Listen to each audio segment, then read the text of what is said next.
So I wanted to put together a quick video to talk about where the Francesco piece is and what, from an aesthetic perspective, is the ideal resolution of it, given where it is. So this model is what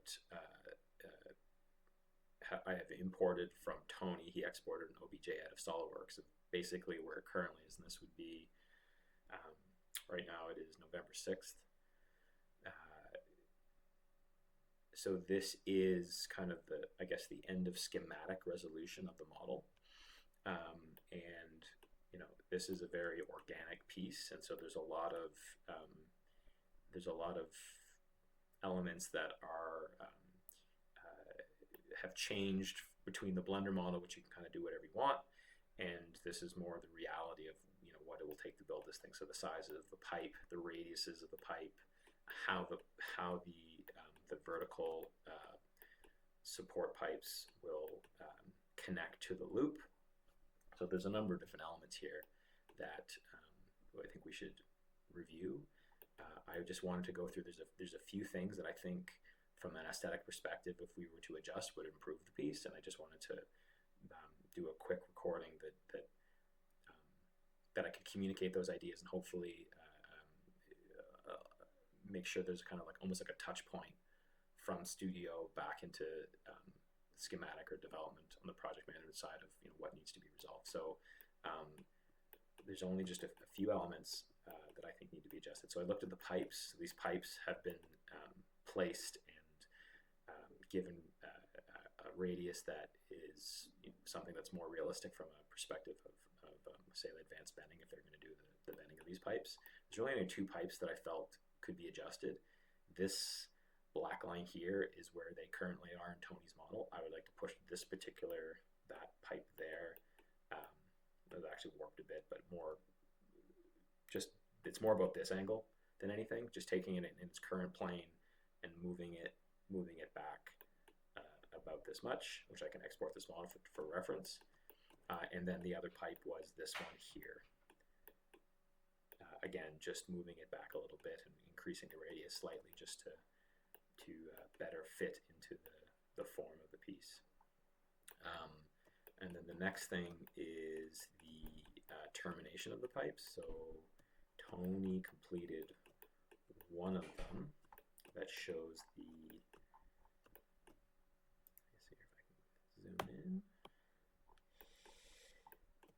Here's the connection detail between the vertical pipes and the loop right here, which I think is a really nice solution.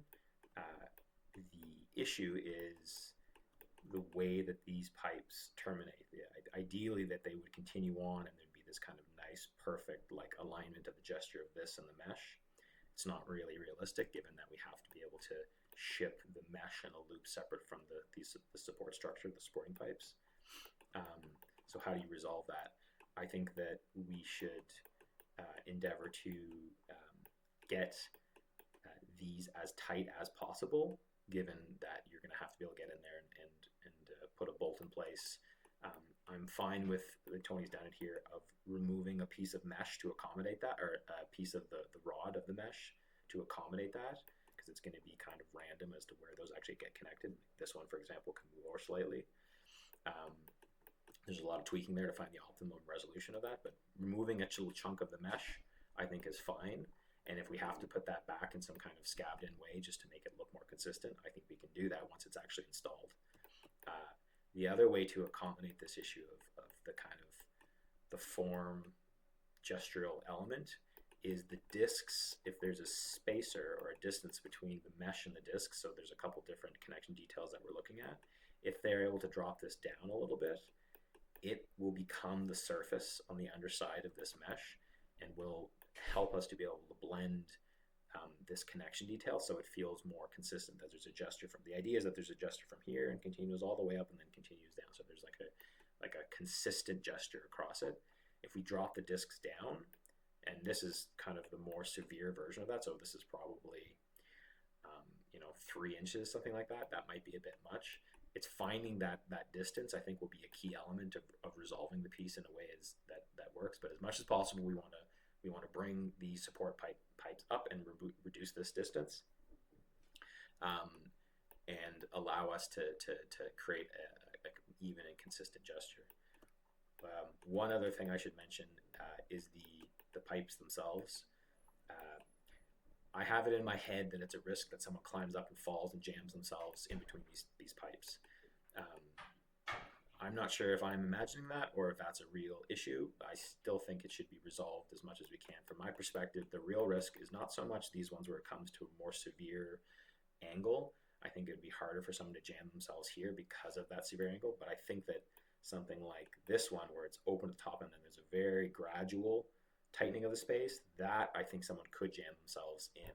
So I think that the resolution to this might be to actually increase the number of pipes. So you see like a big gap here, because it allows us to try to reduce this kind of reality and increase them to be more kind of tight.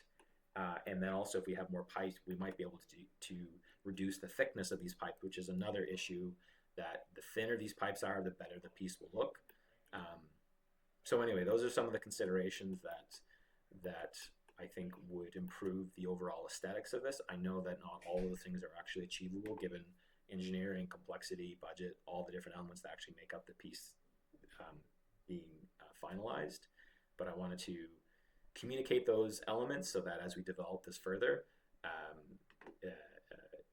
that we can try to address them in the process where possible, because I think really, if we can address those issues, we're going to end up with a really, really nice piece.